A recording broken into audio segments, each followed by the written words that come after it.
نبی کریم صلی اللہ علیہ وسلم کے دور میں ایک شخص زید بن ثعلبہ تھا۔ ایک مرتبہ رسول کریم صلی اللہ علیہ وسلم نے ان سے کچھ قرض لے لیا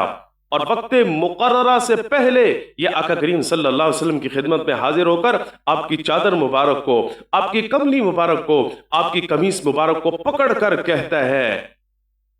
کہ اے محمد صلی اللہ علیہ وسلم مجھے میرا قرض واپس لوٹا دیجئے۔ صحابہ کرام نے جس وقت اس حرکت کو دیکھا تو ساتھ بیٹھے ہوئے حضرت عمر بن خطاب رضی اللہ تعالیٰ عنہ سے نہیں رہا گیا اور یوں گویا ہوئے یا رسول اللہ صلی اللہ علیہ وسلم آپ مجھے اجازت دیں، یہ آپ سے گستاخی کر رہا ہے، آپ کے ساتھ گستاخی سے پیش آ رہا ہے، بدتمیزی سے پیش آ رہا ہے، اب مجھے اجازت ہے میں اس کی گردن اڑاتا ہوں۔ حضور نے ارشاد فرمایا عمر مجھے تو حسن ادائیگی کا حکم دیا گیا ہے، یہ تو اپنے حق کا مطالبہ کر رہا ہے، اس کے اوپر لازم ہے کہ یہ اپنے حق کا مطالبہ کرے اور میرے اوپر یہ لازم ہے کہ میں اس کو اس کا حق ادا کروں، لہذا مجھے اس کا حق ادا کرنا چاہیے، لیکن تم نے اس کو ڈرایا ہے، لہذا اس ڈرانے کے بدلے میں 20 سا کچھ اضافے کے ساتھ اس کو واپس کرنا، یعنی اگر اس کا جتنا حصہ بنتا تھا، جتنا حق بنتا تھا، آقا کریم صلی اللہ علیہ وسلم نے حضرت عمر کو حکم دیا کہ اس کو تم نے اضافہ کر کے دینا ہے، کیوں؟ اس لیے کہ تم نے اب ڈرایا بھی ہے۔ چنانچہ زید بن ثعلبہ جس نے رسول کریم صلی اللہ علیہ وسلم کی خدمت میں حاضر ہو کر آپ کی قمیص مبارک کو اور آپ کی چادر مبارک کو پکڑ لیا تھا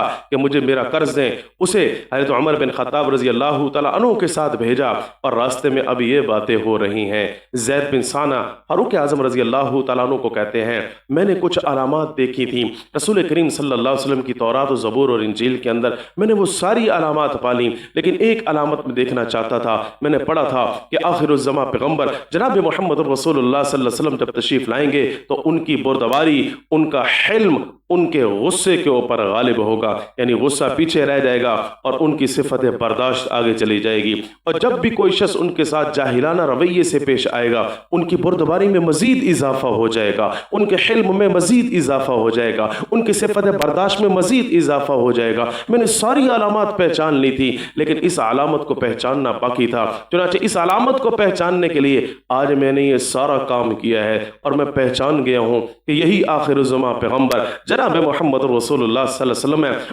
اب ان علامات کے بعد میں نبوت کا مشاہدہ اپنی آنکھوں سے کر چکا ہوں، اب مجھے حضور نبی کریم صلی اللہ علیہ وسلم کے غلام بننے سے کوئی نہیں روک سکتا۔ حضور کی مجلس میں حاضر ہوئے اور شہادت اشہد ان لا الہ الا اللہ و اشہد انک محمدا عبدہ و رسولہ کلمہ پڑھا اور مسلمان ہوئے اور صحابی رسول بن گئے۔ زید بن ثعلبہ سے حضرت زید بن ثعلبہ رضی اللہ تعالی عنہ بن گئے۔